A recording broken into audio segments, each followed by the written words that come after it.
Hey there, it's Vashti Sarah. Welcome back to Post Blog. If this is your first time listening, go ahead and hit the subscribe button, like button, follow button, share button, all the buttons to stay connected with the Post Blog podcast. And for those of you who this is not your first time, welcome back.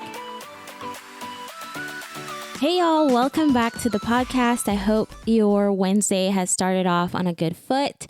Today, I have the pleasure and honor of interviewing and hearing more about a topic that I feel a lot of y'all will enjoy because it's real and it's messy, and that's exactly what we're gonna talk about, beautiful messes. So Lauren Zoucha, a dear friend of mine, a family friend of my sister-in-law's, she'll be going in a little bit more about what that means to see the upraise beauty in the mess that's before us. So, Lauren, introduce yourself. Let the listeners know just a little bit about you. Maybe a fun fact, something cool, and then we'll jump right into today's topic. Absolutely. I'm so excited to be on the podcast. Thank you so much for having me. So I am a wife, a mama. We have one amazingly sweet little girl, Sophia, and she is just the light of our lives, and also a business owner.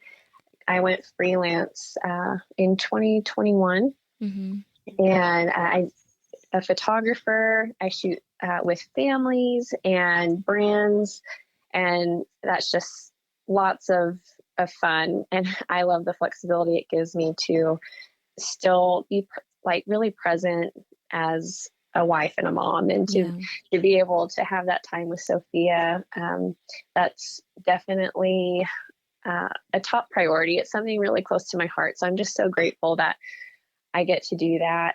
And a fun fact is that my husband and I actually did karaoke together the very first night we ever met. No. Oh, wow. What a way to just, hey, this is me. Yeah. We just jumped right in. It was actually actually Emma was there with me. Oh, wow. And your sister-in-law, and but it was essentially both of our friends trying to get us to notice one another, and so we were just kind of along for the ride and got signed up for that, and we weren't going to back down, even though neither of us are singers. So that was just a really fun core first memory together. Yeah, that's really, really cool. Hey, do y'all yearly do karaoke's just for the fun of it? Oh my gosh, that would be fun. But I don't think we karaoke. We did it probably a couple weeks after that, just because we were like, okay, that was really fun. Yeah. But we're so much not singers that we have not karaoke again. For the sake of everyone else. Zone it is. Yes. That's great. Yeah. Well, that's a fun fact not even I knew. So I appreciate that. Maybe if I ever decide to karaoke or have a karaoke fun night with friends, I'll invite you over and be like the one and only Lauren. Take the stage. It'll be a treat for everyone. All right. So let's jump into today's topic. I know for a lot of y'all who are listening, you've probably faced some type of mess in your life, either a mess that you've created for yourself or a mess that you walked into and you're like, I don't know how to process this. I don't know how to walk through this. And, messes are hard. Messes are messy, and we can be very discouraged and just kind of lose hope, or even our sights that are set on God. We can focus on the mess and we just get stuck there. I'd like to describe it like mud. Messes are muddy. And if we don't strive to get out of the mud, we can easily become stuck and become a part of the mess, and the mess become a part of our life. And, we never get out of it. So, Lauren, if you could describe a time where you faced a mess, or times when you faced several different messes, what would you say that would be? Yeah, definitely. So like you were saying, messes can be circumstantial, or they can be things that are a result of actions we've taken. And I just wanted to add too, like they can be all shapes and sizes. They can be gigantic, or it could just be like, man, today was tough. Like, I feel like today was a mess, or this week was a mess, or an encounter was a mess, like we have expectations. And then if those are failed expectations, how do we deal with that and how do we approach it? And I just really felt at like thinking through this, there was one mess, and I'll describe it in more detail. But I think this is the one that I just really wanted to share because it was pivotal in just the way I approach messes in general. And I just want to give context because it happens to be the year that we grew our family, that we had Sophia. And I just want to say, yes, motherhood was absolutely and is the biggest blessing in my life. And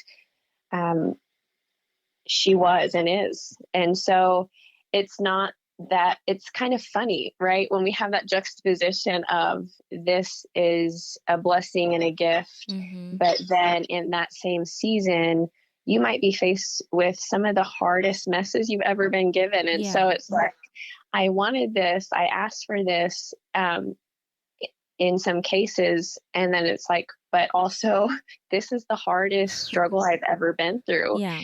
And there were kind of multiple things that made it difficult, but so I guess I'll just kind of highlight some of them. It's just my granddad was facing really bad health issues, and it was like months after Sophia was born. And I have been super close with my grandparents, so it took such an emotional toll, just like, oh man, like, are we about to lose him, and processing that. And simultaneously, Anthony was in school. So he was full-time working, full-time student. And, that takes a lot of time. So after maternity leave, I went back to working my full-time job. And then I had also taken up photography and wedding photography. So I had scheduled like a wedding a month. I was like, once I'm back, it'll be nice to have the side income. I wanted to build up my business to do what I'm doing now and be freelance and have that flexibility. So it's kind of like that mentality of, I'm still going to do this side hustle so that I can work myself out of a job. But Vashti, it was a lot. It was too much for me to take on.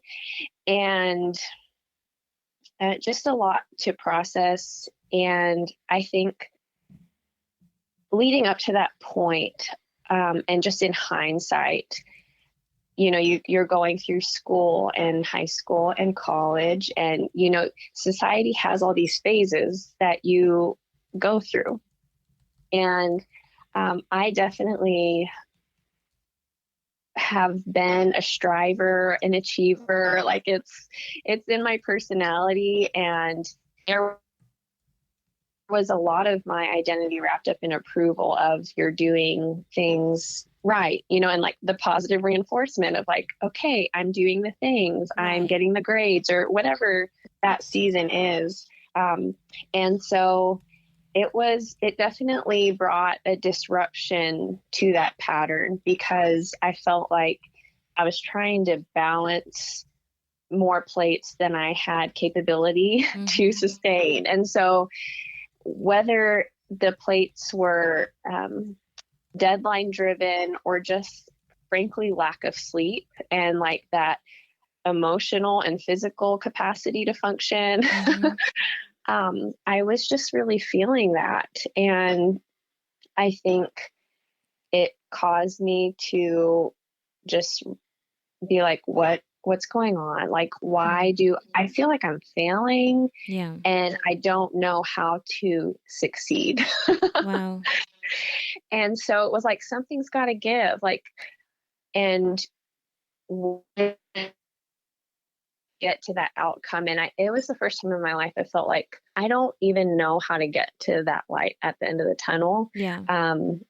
And that's just kind of the setup for the mess. I want to just kind of be the main one that we talk about today. And that was definitely a big mess.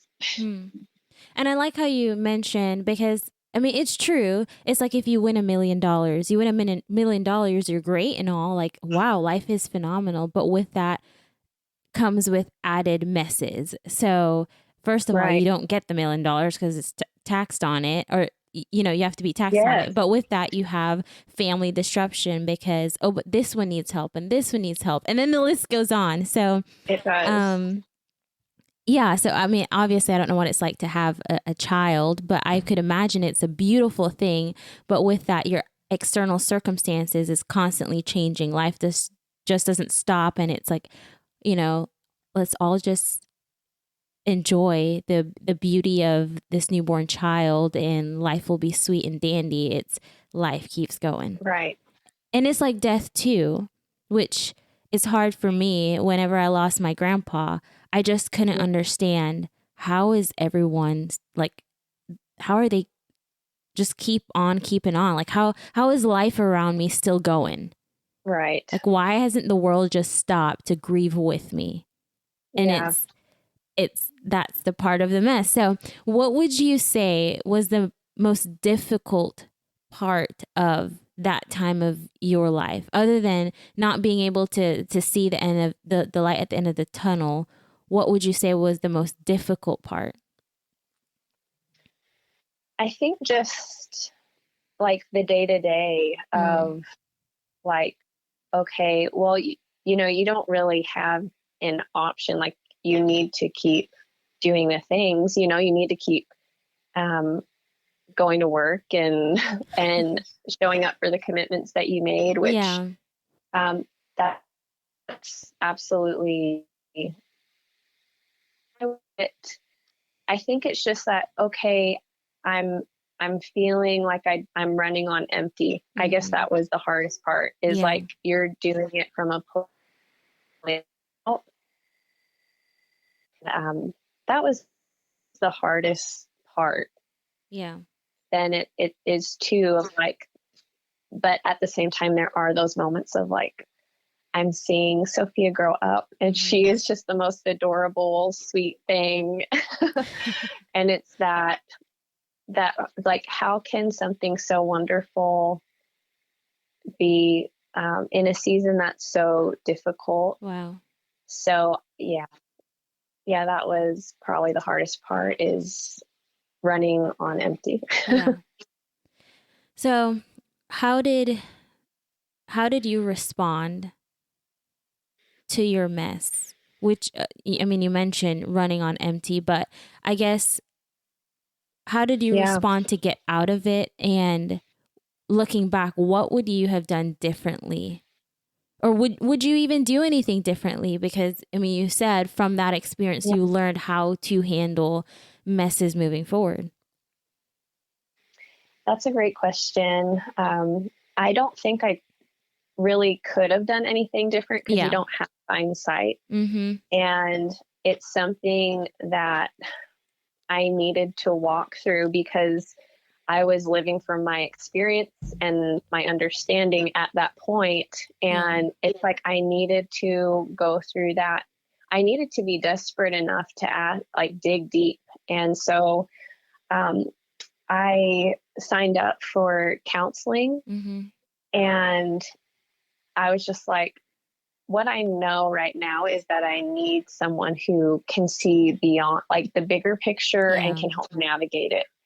And that it started off kind of slow, but even it's so therapeutic to just be able to get it out there, because going into my first session, I was just thinking, I don't know what I'm going to say. Like, all I know is that I feel lost. Yeah.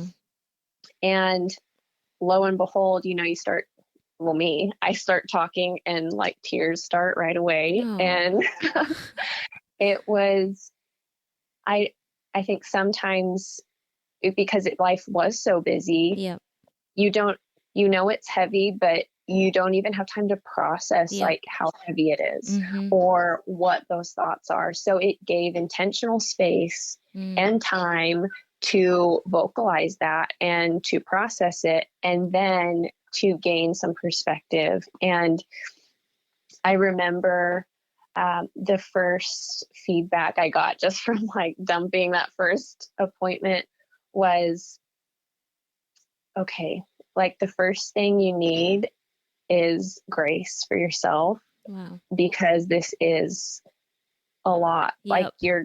you need to give yourself some grace, because there were just so many expectations Yeah. that I either consciously or unconsciously was setting for myself.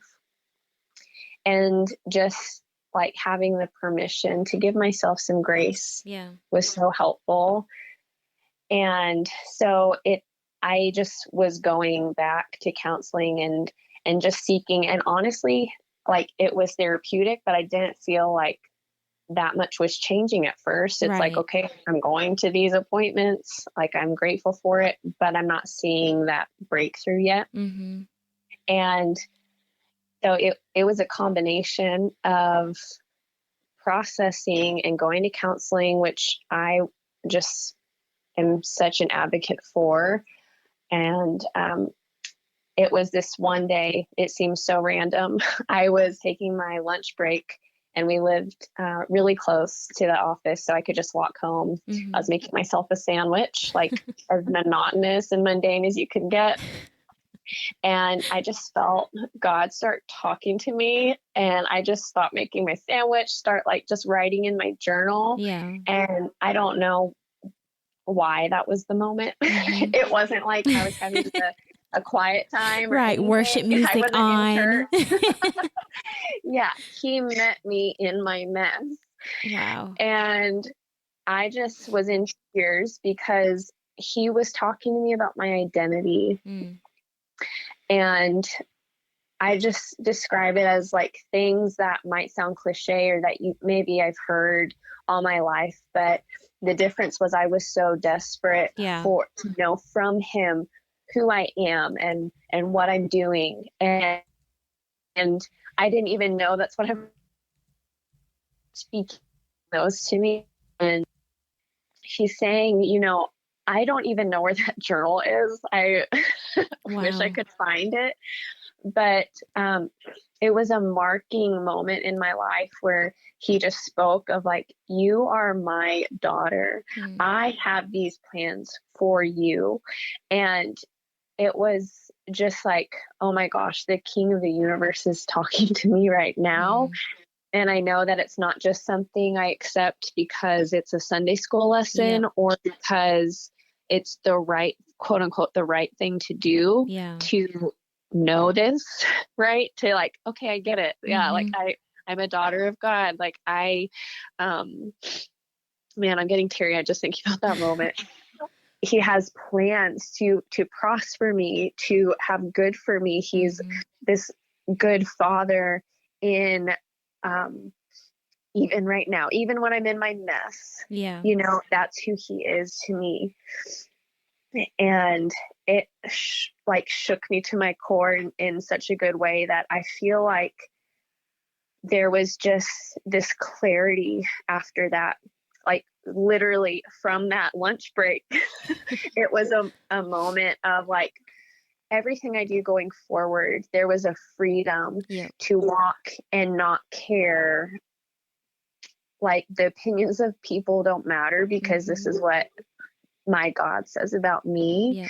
Yep. And it really was the lens that I saw through. It was the truth that I was seeking, Yeah. that I needed to hear. And one of the practical things that came out of that was the realization of, okay, I can set some things down. I can set some healthier boundaries for myself. Yeah. And that's when I was like, okay, I know right now I need to lay down photography Mm-hmm. because it's too much. And I think there was this underlying two things of fear of like, is this a failure that like I started this photography thing and now I'm not doing it anymore? Like how do people perceive that I'm laying this thing down? You're and giving up, or, Exactly. And like, did I fail at doing this, of launching my business? And so I was able to just let that go of like, you know what, if that's what I'm supposed to lay down right now and I have peace about it, the end, Right. That's fine. And there was such freedom in that. And then I think there can also be just the scarcity or the fear of like, okay, well, we don't have that extra coming in anymore. And are we going to be okay with that? And that was probably the lesser of the two. I think it was more the fear of saying like, I was doing the thing and now I'm not doing the thing anymore. Yeah. And so there was absolute freedom to lay that down. And it was actually kind of fun fact, the moment I had just been wanting to like try a pixie cut, just like for fun. And I had been like asking people for permission to do it. Wow. And I finally had clarity on that of like, girl, if you want to like try this, just do it. Yeah. And I didn't realize how lies of the enemy were keeping me, like holding me back and keeping me in this striving place of you have to impress others, or you have to maintain this status quo and earn your place and earn this love, or, fill in the blank. Yeah. And so that was how I responded to the mess. I would say I wish maybe I would have realized like, you can go reach out for help, reach out for counseling sooner, just because it was helpful. And, but I don't think there was a way for me to skip it. I had to go through it, and, it changed me because of going through that. Yeah. Wow. I realize now more than ever that whenever we go through messes, our identity is the thing that's often wounded. And like that God moment that you had, I've had several God moments because, life is just messy. And it boils back down to my identity and God restoring that. And I don't know if that's how we were created as humans. When we go through trying times, but who am I? What's my purpose? It all just, comes back up to the surface, all these questions. And I think that's key there for whoever is facing any type of mess, to pray that the Lord restores your identity. And I think that absolutely is the stepping stone towards healing and strength to walk through that mess. But I love that. I love that a lot, Lauren. It's funny that you said that, because I just had wrote down the question, what have you learned from this? Yeah. And you just summed up my sentence, that it's our identity is fundamental to the outcome of our life. Wow. And so we need to check it often. Wow. Is that aligned in truth or a lie? Yeah. Well, we're on the same page. We are. So I was like, oh my goodness, she's reading my notes. Promise I can't see it from here. So what would you say? What does the Bible say about the messes we face, and pretty much can, go back to Jesus? How can we bring Jesus into this conversation and pinpoint from Genesis to maps exactly what God has said about messes? So the first verse that came to my mind was one that is pretty common, Proverbs 3:5. that says, trust in the Lord with all your heart and lean not on your own understanding. In all your ways acknowledge him, and he shall direct your paths. Yeah. But I just wanted to share, like, dive into all of Proverbs 3, because it also really emphasizes the importance of seeking wisdom and understanding. Like that's your full-time job. Yep. And so I just wanted to share 2 sections of Proverbs 3. I won't read the entire thing, but I would highly encourage the listeners to just review that chapter. Mm-hmm. So the first section is just verses 1 through 8. That says, my son, do not forget my law, but let your heart keep my commandments. For length of days and long life and peace they will add to you. And peace is peace is what I was lacking and needing in my mess. And frankly, in the messes I face today. So verse 3 says, let not mercy and truth forsake you. Bind them around your neck, write them on the tablet of your heart, and so find favor and high esteem in the sight of God and man. I'll skip over verse 5, the trust in the Lord with all your heart. Verse 7 says, do not be wise in your own eyes. Fear the Lord and depart from evil.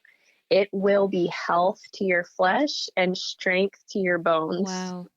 Like it sounds like, okay, this is all heady, this is hard, this is fluff. No, it's practical. It will be health to your flesh. Why? Because when you're walking in wisdom and understanding, you're going to be caring and tending to the garden of your heart, of your physical body. You're going to be setting healthier boundaries.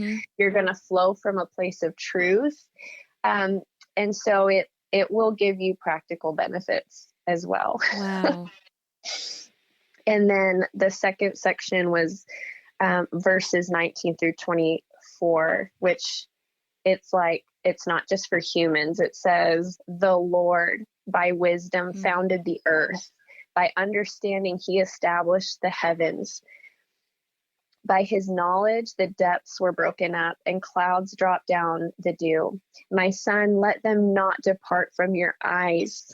Keep sound wisdom and discretion, so they will be life to your soul and grace to your neck.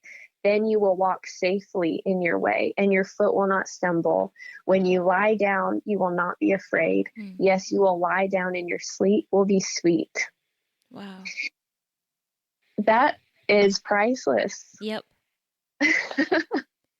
And even going back to read this, it's still like brings so much revelation to me, because it can be so easy to forget that, and how important, like, we ask the Lord, I need your peace, I need this, and he's like, here's your roadmap, like, see, ask me for wisdom, ask me for understanding, like, before, in the middle, after your messes, ask me for wisdom of like how to navigate this, because I think when the waters get muddied or our identity gets muddied, I tend to walk in my own understanding. And I try to muscle it through, right? Like, if I can just do this, and if I can meet these deadlines and power through, then it will be okay. Instead of my instinct to be, okay, this seems like a mess. My tendency is to want to do X, Y, and Z, but Lord, you see the bigger picture. So what action should I be taking? Like, where do I go first in my day or in my week? Like, what's my priority? Because oftentimes something that we think is number one priority, he sees the bigger picture, and he's like, you know what? That's really not going to be as big of a thing as you think it will be. And you should actually focus on this. And when you see the fruit of following his wisdom, rather than our own understanding, it's like, wow, okay, Lord, like, that worked out so much better. But that one vital key point of asking you just asking you what the priority is here, asking you for that understanding was the game changer Yeah. in how I walked through this mess. Wow. It's so practical. And I think that's the part that's mainly just, I'm in shock because I've memorized Proverbs 3. Is it Yeah, Proverbs? Yeah. Uh-huh. I've memorized it. Trust in the Lord with all your heart. Lean not on your own understanding. In all your ways, acknowledge Him. He will direct your path. Fear the Lord, shun evil. I've memorized that yeah, pretty much since I was a kid. yeah, But I don't think I realized the practicality behind it. Hey, if you do this, then this. If you don't do this, then this will happen. right. But it's right there. It's very, very clear. Yes. And I think as we um, grow, as we experience more mess, Mm-hmm. we can see, oh, like Yep. that is very practical Yep. Mm-hmm. Yep.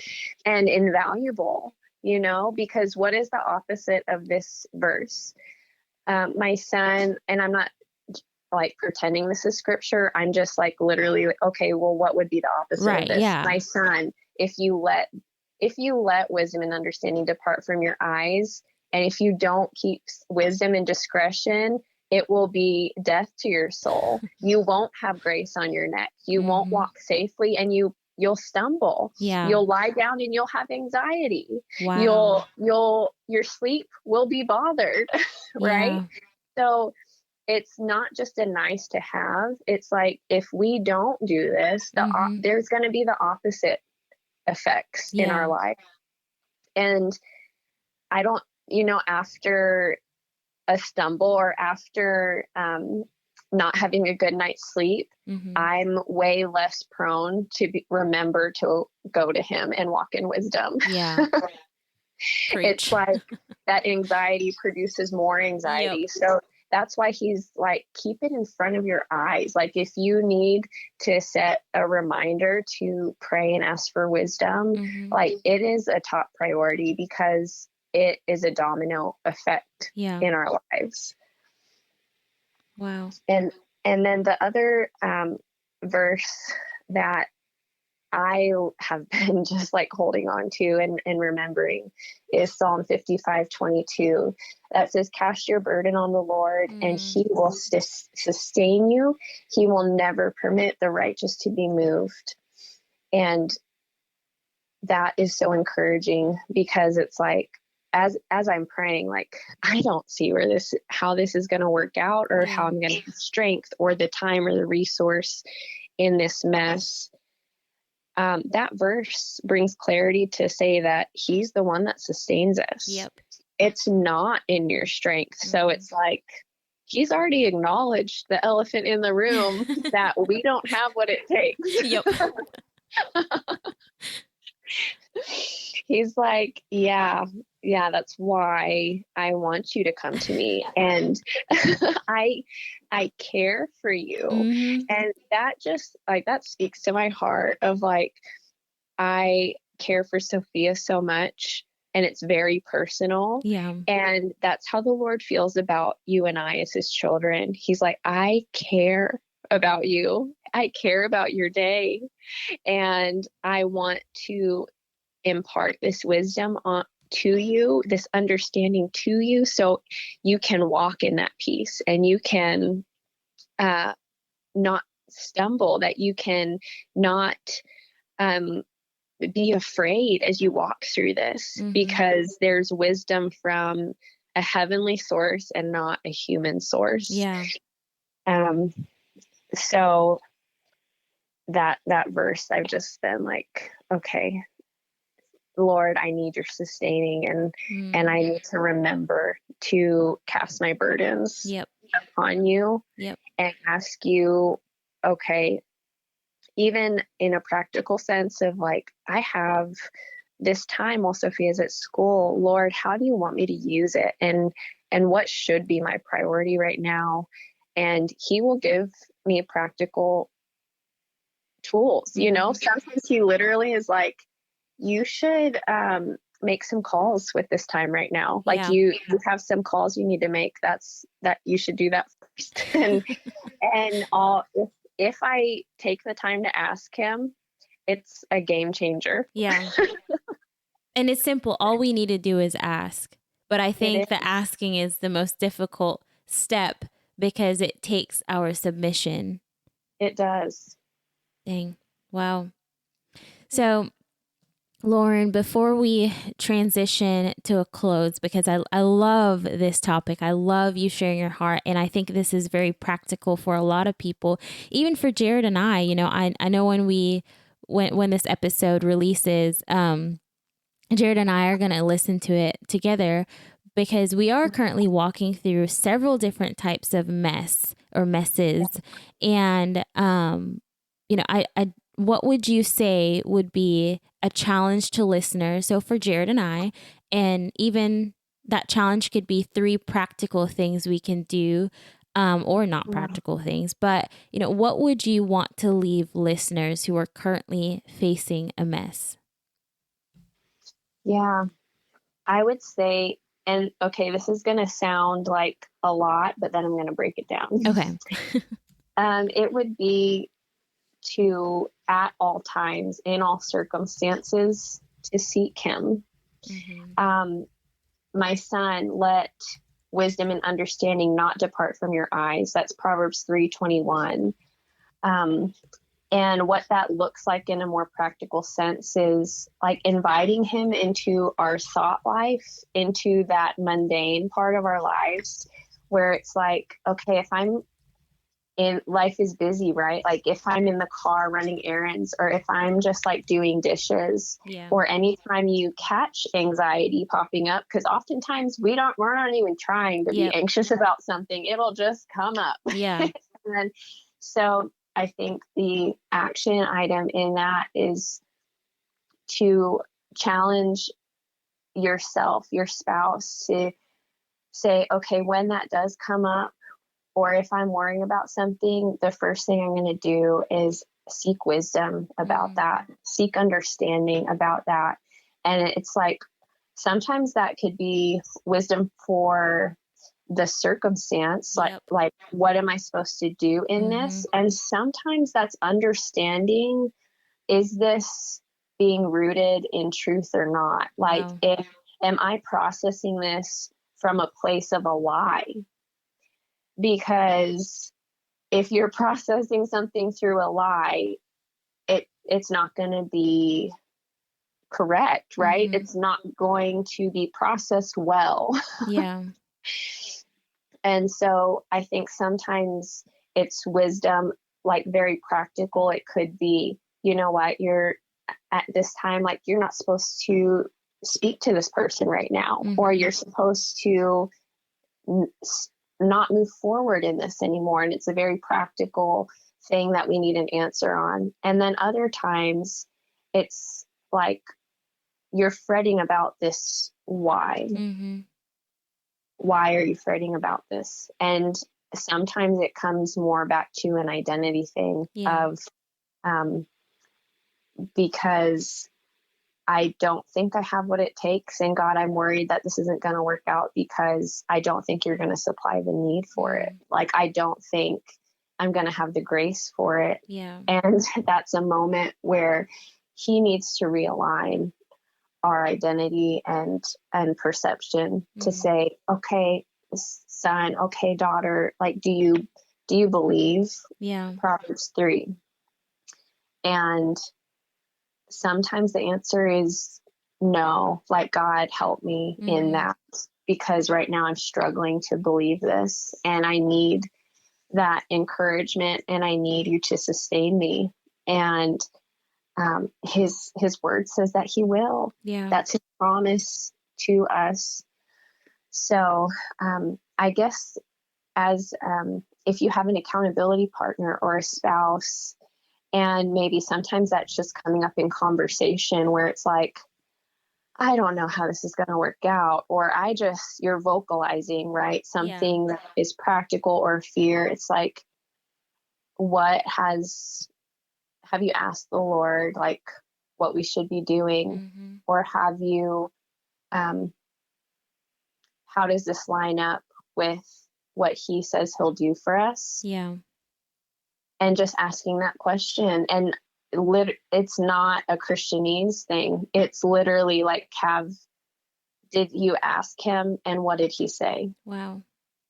Because it's very practical. Yeah. And sometimes that question will be like, you know what? Like, I just straight up haven't asked him yet. I've just been processing this in my flesh. Mm-hmm. And just realizing that can be game changing. Mm. So that wasn't 3 things, but it was, so I talk to the Lord in your everyday or when things come up. Yeah. And then you have someone to be accountable to. Ask them, like, have you asked the Lord, like, what the next steps are, mm-hmm. or if you should even be pursuing this right now? Facts. So those would be your 2 highlights, which is, I mean, the overarching branch would be at all times seek him, invite him into the mundane parts of your lives and seek accountability. Yeah. Which accountability can even be, counseling. You pointed that out early on, where it's a safe place where you can just share your heart and gain perspective. Absolutely. That's awesome. Well, Lauren, I just want to thank you so, so much. A phenomenal insight on messes and how we can approach them. And I know most people, if not everyone, we're facing some type of mess. And it could be something that you brought on yourself or just external circumstances. Life happens and things happen out of our control. And facing those mess the right way, I think, 100% is a game changer. And that right way always points back to Jesus. And I just hope someone, I know I'm encouraged. I know my husband will be too, because, it seems like every time we take like a step forward, 5 different things happen. And that's just the nature of it. And oftentimes we find ourselves, but we're asking, are you sure, Lord? Or are you here, God? Like, what's going on? And in this year, I feel like the Lord has heavily placed on my heart to remember. And every time, I try to get discouraged, I say a silent prayer. Lord, teach me to remember. Help me to remember your faithfulness. Help me to remember that time you brought me through something similar like this. Help me to remember, your goodness. Yes. So phenomenal insight, Lauren. I love your heart. I love your vulnerability and just your way to communicate in a way that touches hearts, because I'm in my office just tearing up, like trying to back away and, sniffing snot up my nose, but but it's just so raw and real. We go through messes and it's hard, but we just have to humble ourselves because, God's the author of our faith and he's the author of our life and he wants the best, like a parent wants for their child. He wants the best. But well, with that, I will keep rambling, but thank you so much, Lauren. And I hope listeners out there that you gain some type of insight and some encouragement to keep walking, keep going, don't give up.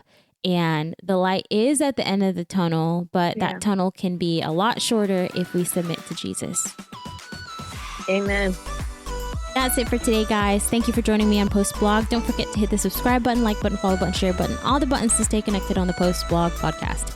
Same time, same place next week. I love y'all. But remember, God loves you most.